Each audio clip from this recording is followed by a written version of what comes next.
Hey, sorry about that. I guess I got cut off. The file was getting too large. So apparently these videos are going to be cut up into multiple sections. I'm thinking 3 or 4.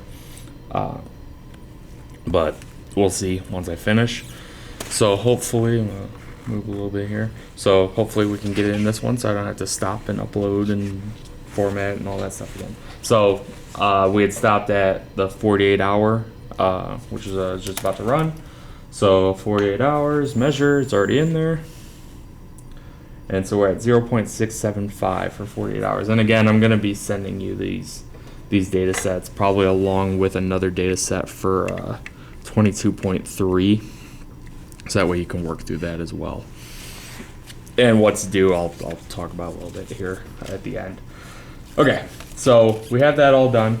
And so we're going to save. So just hit the save button and then close out. So experiment will be saved. Let me actually re-plug in my drive here.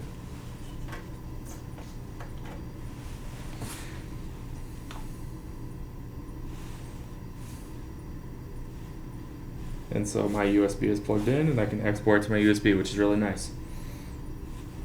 Okay, export successful, ending experiment. And it actually saved it to this device as well, but if we unplug it, it may lose it. But anyway, so that's done. So let's go ahead and make another one for 22.2. Go ahead and name it. So 22.2, Bio 102. And this was again on 330. So 330. Okay. We'll go ahead and save it now, and then we'll save again later. So continue. And then it's going to have us reblank again. And so again, we're going to be blanking with water, like we did before.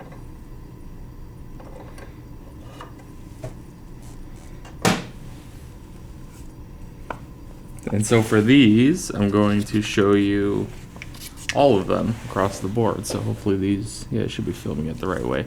So what I have here is, pH of 3, pH of 5, pH of 7, pH of 9. Kind of shifted that one and then that one. And then the pH of 11. And so you can kind of see the difference, right? And so what's kind of interesting is as you get to the higher pH, the color starts to change a little bit. And again, so at the 600 wavelength, color shouldn't really matter. We're, again, looking at turbidity. But you can see that as you get towards the end, it's a lot less turbid, right? So, pH, if you're getting super basic, you wouldn't expect the inspired state and think it was super acidic. So you can kind of do your own data on those if you want. But I went with, and then I also have the control here. Sorry about that. Hopefully... So water that's at pH 7, and that's again what we've been blanking with. So went with a 0, and then I actually went with a 1 on the pH of 3. Nah. Again, you might be able to get away with 0 on that. I'm going to just pick these up again. I went with a turbidity, relative turbidity of 3 here at 5, and then I went with 7 at 7. And then I came back down a little bit, so I went to, 5, 4, 5 on 9. And then we're coming way back down, so, maybe even 1 again at 11. And so, we've been going through and writing those down as I go through. So, now you've seen all those, and then I've already put them into the cuvettes. So I'm not going to show you those now. So, I put water in, right? Yep. And so we're going to go ahead and blank it. It takes a little bit longer to blank than to run other things. So blank is done, and now our first sample is going to be pH of 3. And so we're just going to call it pH 3. And so now instead of going over time, your x-axis would be now pH. So going over pH. And you're going to see that, hopefully see that the curve looks different. So pH 3, we're going to take the water out. We're going to go ahead and put it back in the cuvette rack. And we're going to start at pH 3.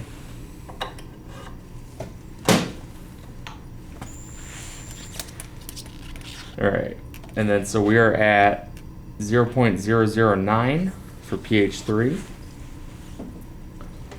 That's 0.009 for 3, and then we're gonna go to 5. So I realize it gets a little repetitious here, but you know, we're gonna go through it for the sake of doing it. So I'm gonna go ahead and change this to 5.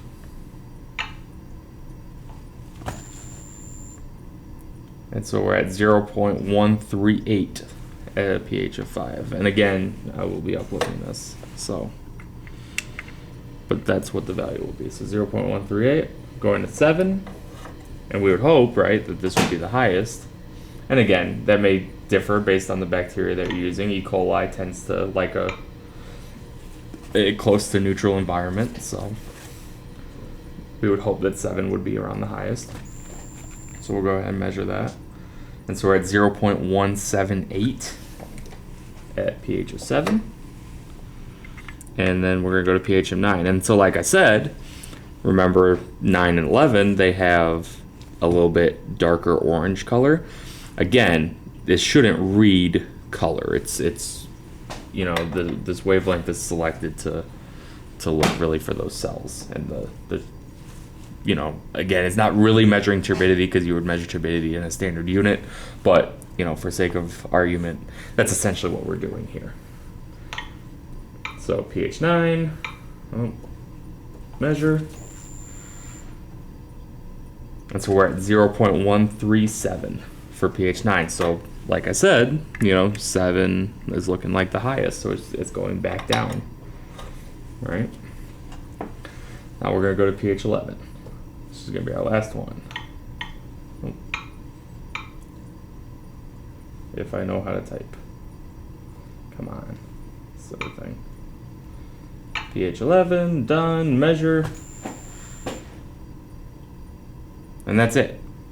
So 0.028, right? And so I guess it also wants us to measure the water again, so we can do that, so that way you guys have the value. So 0.028 for pH 11, which is what we would expect, right?